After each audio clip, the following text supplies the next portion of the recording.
Hey everyone, it's me, Josh, aka Future Filmer 3940 once again, and I'm giving you guys another top 10 list. And this list I wasn't really expecting to do, but I decided why not, because, hey, he's one of my favorite directors, and I watched a couple of videos on this director's top 10 lists from other people, and I decided, why not let me do my own top 10 list and see how it plays out. I'm going to be talking about my top 10 favorite Ridley Scott movies. These are all my personal picks. Some of them are higher, some of them are lower, and they're a mix of all the films he's done and one film recently he's done in 2015. So we'll get to it when we get to it. So here we are. Now, before I get started, I do have 3 honorable mentions for you. Number 3 is Prometheus. Number 2 is Thelma and Louise.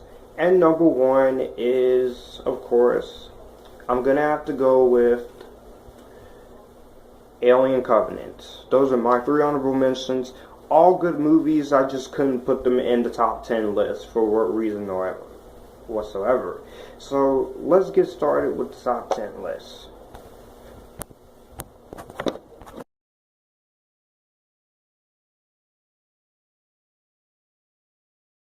Winner number 10 is Legend from 1985. This is a Ridley Scott movie that I think is personally underrated. I think there's not a whole lot of people who knows what this movie is about, but the premise of this movie was really cool. Tom Cruise and the actors, they were really great in the film. I think Ridley Scott's direction here feels good, where you get to see the little monster thing in the film.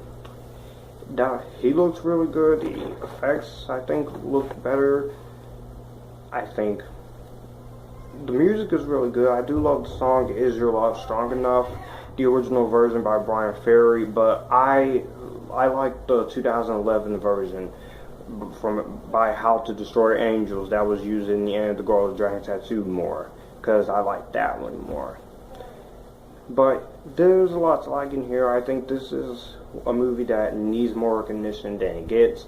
I think this movie deserves more chance, and the version you should watch is, I think, the theatrical version or extended version. I don't know, but we have another one here in this, 2 of them or in this list that are like that, original version or a special edition, and I will get to them. But number 10 is Legend, because I think is one of his most underrated films out there.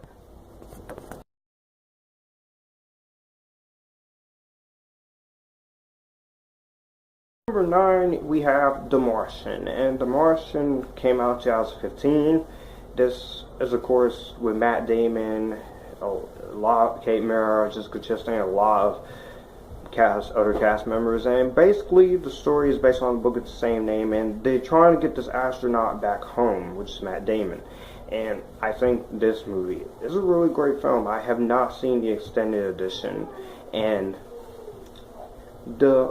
this movie really is great. It was a really cool premise. I thought the story was engaging. I thought Ridley Scott was doing a great job here with the production.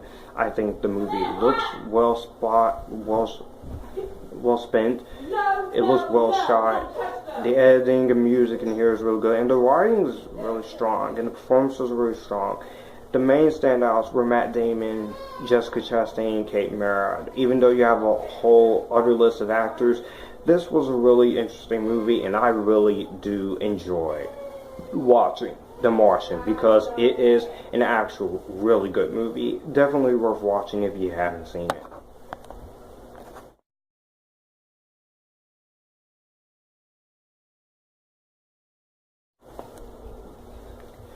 Coming in number 8 is Ridley Scott's Robin Hood from 2010. 2010, you had a lot of movies there. You had 2 Tyler Perry movies. You had Twilight Zone Eclipse. You had Harry Potter and the Deathly Hallows Part 1. You had the Elm Street remake, and you had Tron Legacy. But this, I thought, is another one of his underrated films that a lot of people just loves to hate on for one reason or the other. I don't know why a lot of people don't like this movie, but I get it that it's not. We've seen Robin Hood done multiple times, but not the way Ridley Scott shows it. And the way he shows Robin Hood is really good. He got Russell Crowe, he got Cate Blanchett as both Robin Hood and Maid Marian, respectively. I thought the other actors were really good. I thought the action scenes looked great, especially Robin Hood shooting with his archer. It's a lot of great spectacle and awesomeness. Only problem, however, I think the film goes on for a little bit too long, and there is a little bit too much talking, and that's the reason why it's not higher on the list. But at the end of the day, I still think Robin Hood is a really, really good movie, and it is another one of his underrated films that not a whole lot of people talk about, and I do think is worth the price of admission. So definitely watch Robin Hood. There is also an extended version for DVD and Blu-ray, so you have the option to choose with Robin Hood, but watch the original version. The extended cut you can watch, but I do enjoy watching Robin Hood nonetheless.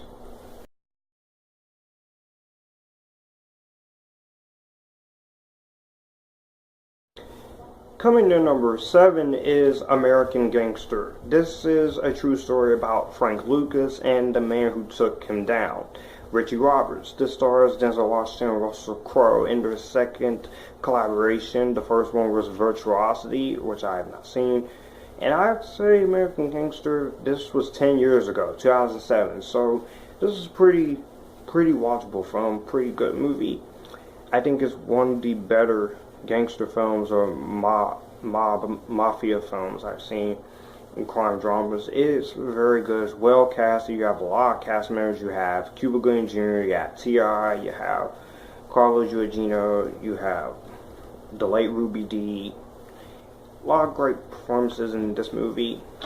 A lot of good settings and cinematography and direction in here, and a lot of good writing in here. But the main issue I have with the film is that I do think the film does overstay its welcome just a little bit over its runtime, but the movie still was good enough for me to sit through. Still fantastic for me to sit through, and I still think is a pretty amazing movie after all these years. I still love American Gangster. I might have to talk about it soon on the channel, but it won't be on this new phone, on this phone that I'm using, which is my old phone. But I will get to it soon, eventually, at some point. But for now, American Gangster is just a really great movie, and I'm gonna leave it at that.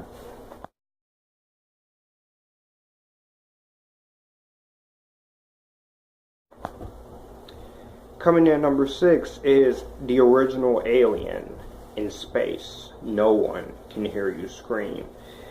From the minute this movie starts with the credits, with the word alien popping up in little pieces as the credits roll, you easily know what you're in for. This was the start of the Alien franchise, which he returned to with Prometheus and Alien Covenant, which are the two controversial films in this franchise, but I really do like, because they're prequels and they're doing something different. But this was the very first Alien. It's really scary. It is scary. It's intense. For its time, yeah, it is a slow burn, but it gives you time to know the characters and get to know them, and you get to see what they're all like. And at first you think one character is going to be your main character, but anyway, rest in peace to Harry Dean Stanton and John Hurt, you two, and H.R. Geiger, because you guys put a lot of work into this first Alien movie. And the chest burster scene is basically one of my favorite scary movie scenes in history. And the way the alien queen looks, and the way the chest bursters look, and the little face huggers come, they look really good. H.R. Geiger did a really good job. Ridley Scott did a good job with the direction. It's really good, well handled. Sigourney Weaver is great. I've said everything I need to say about Alien. If you want to check out my review of Alien, you can go on my channel and you can find it in my movie review ranks playlist, as well as my Alien and Predator franchise review, because I will be tackling the Predator series very soon for 2018. And I got a lot of stuff planned for 2018, so I will be doing channel updates saying what I'll do. So, yeah. That's basically Alien for you.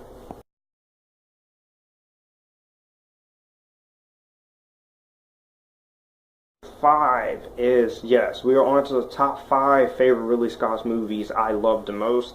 This one is Gladiator. Yes, Gladiator from 2000. This was the movie that would get everyone back into the historical epic settings with other movies like 300 and Alexander and Troy and TV shows like Spartacus, which I have seen a couple clips on, and Katrina Law is on that show, so before, but Gladiator, what can I say that I haven't said in my review already? This is a great movie. It's the reason why this movie is loved. There's a reason why this movie got 5 Academy Awards nominations and wins, including Best Picture and Best Actor Russell Crowe. Russell Crowe is magnificent. The late Richard Harris and all the other actors are great. Connie Nielsen's here. The action is really good. The musical score by Hans Zimmer is great. There is an extended cut of this movie, which I have not seen, but I have seen the theatrical cut, which is the 2 hours and 35-minute long version. But I will see the extended cut at some point, because I do have this on my Amazon wish list. But this is a really good movie.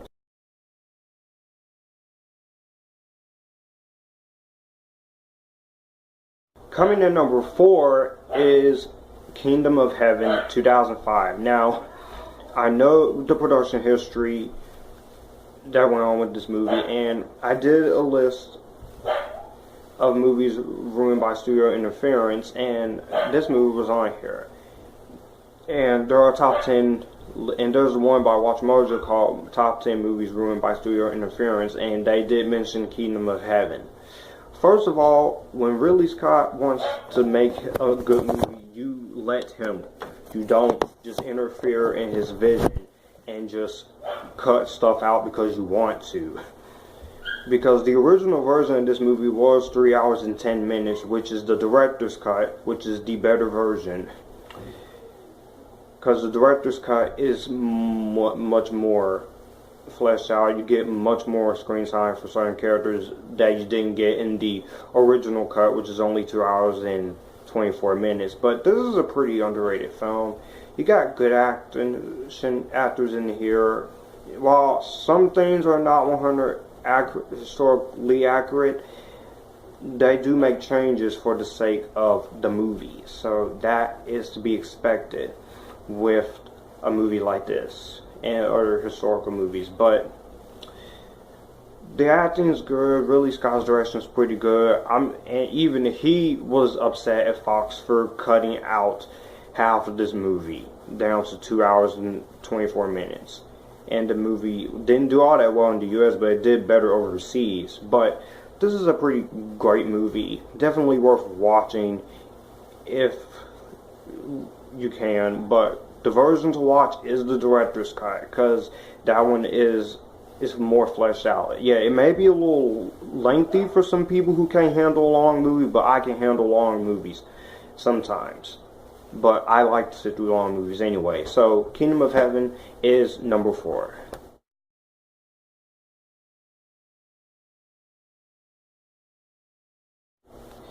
Coming in number 3 is Hannibal, the second film in the Hannibal Lecter trilogy, theatrically after Silence of the Lambs, but chronologically it's the 4th Hannibal Lecter movie, because you got Hannibal Rising first, then Red Dragon, then The Silence of the Lambs, and then this movie, in that order. But this is actually a really intense movie, a really good sequel to Silence of the Lambs. Yes, Julianne Moore does replace Jodie Foster, and Ridley Scott replaces Jonathan Demme as a director, because originally Jonathan Demme and Jodie Foster were going to come back, but they had a lot of production stuff going on and other scheduling conflicts, but Hannibal is still a really good film. I still think it is the weakest in the Lecter trilogy, but it's not that bad when you watch all four of them. But there is some very hard images and stuff to stomach through, and I know that's why some people can't sit through the Hannibal Lecter movies, because it's too much for them to stomach. But this is a very intense, atmospheric movie, and Hans Zimmer's score is good, and the title sequence is really good. Anthony Hopkins does a great job, Julianne Moore does a great job, and I do like the scene where she's in the house of Ray Liotta's character and she wears the black dress. That was pretty cool. So Hannibal, pretty good.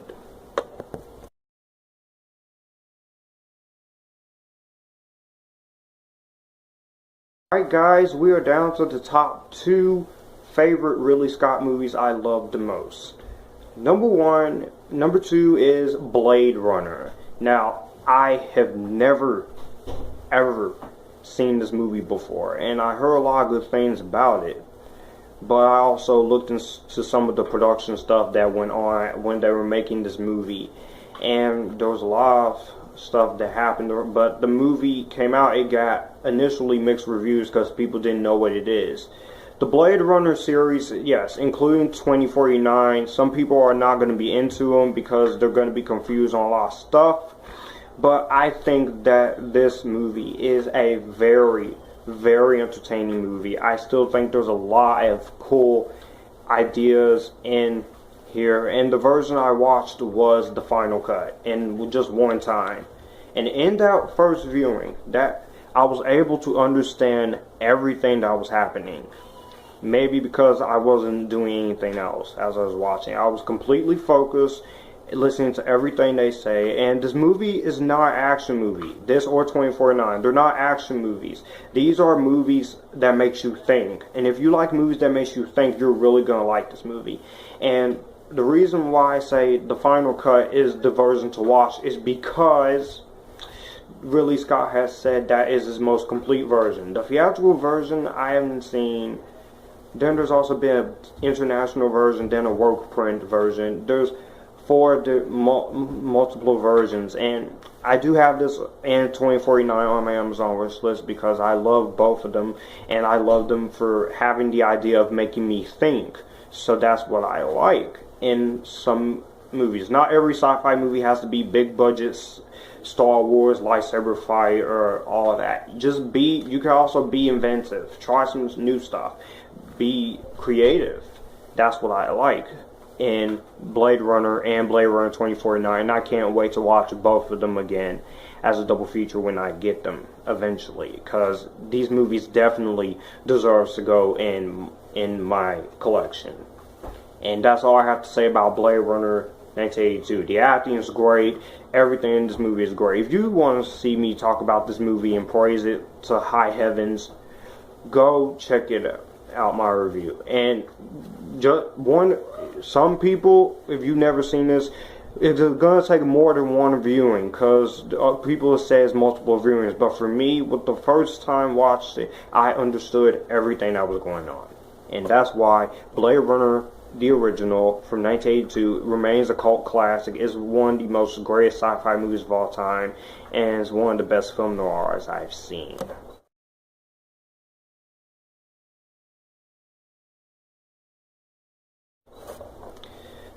But my number 1 favorite Ridley Scott movie, hands down, I'm gonna have to say Black Hawk Down. This was also the same year as Hannibal and the same year as Shrek, Pearl Harbor, directed by Michael Bay, of course. But Black Hawk Down, this was a really good movie. This movie is about the true events that happened in 1995, that the people stealing food and all that, and they were in the middle of a war. So if you've seen my review of the movie, you know what I'm talking about. I gave this movie all of my praise. The acting is great. The locations are well searched. The cinematography is well done. The music by Hans Zimmer is great. everything in this movie is just magnificently well created, and I have to give credit to Ridley Scott and the scriptwriters and Jerry Bruckheimer for putting a movie about a story like this on screen. This is a very intense thing. You get character moments, you get a lot of great moments in here.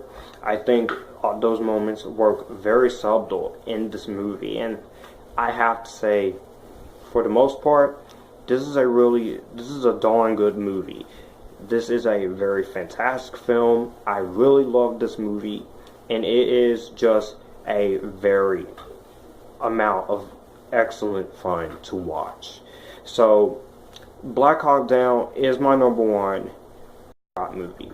So that was my top 10 favorite Ridley Scott movies list. Let me know what your list is down below. Do you like my list? Do you not like it? I will see you guys later, and if you like this, you can come here and we can have a good time.